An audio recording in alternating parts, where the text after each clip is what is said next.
Paanong bibili ng bahay kung matagal na kayong hiwalay ng inyong asawa? Ito po ay warning. Akala nyo po ba pwede kang bumili ng bahay mag-isa kung matagal na kayong hiwalay ng asawa mo? Naku, hindi po. Kahit matagal na kayong walang komunikasyon, sa mata ng batas, kasal pa rin kayo.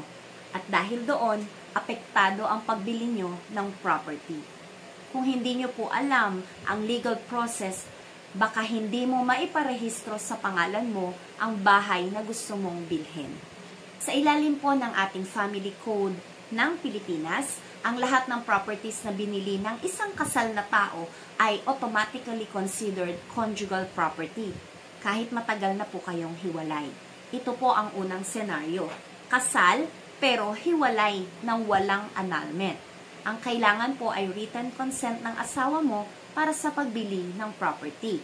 Kung wala kang consent, maaaring maging invalid ang pagbili mo sa mata ng batas.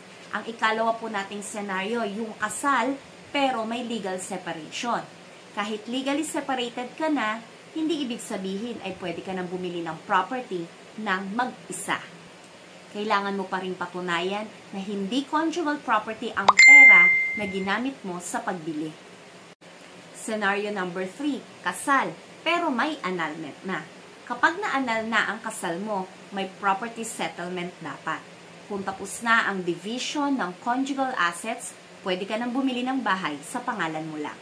Paano kung hindi ko na alam kung nasaan ang asawa ko? Yan po ang karamihan na tanong.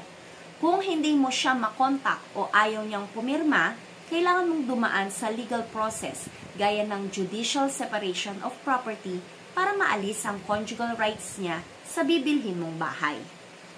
Huwag bumili ng bahay na hindi inaayos ang marital status mo. Kung kasal ka pa rin, huwag ipilit ang pagbili ng property ng mag-isa dahil maaari itong maging invalid o maging dahilan ng legal troubles sa future. Kinakailangan nyo pong kumonsulta muna sa real estate lawyer para malaman ang best solution para sa inyo.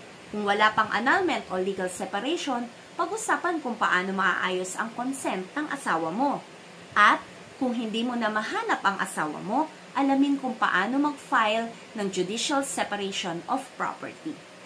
Gusto niyo po bang malaman ang tamang proseso bago bumili ng bahay? Mag-comment lamang po kayo.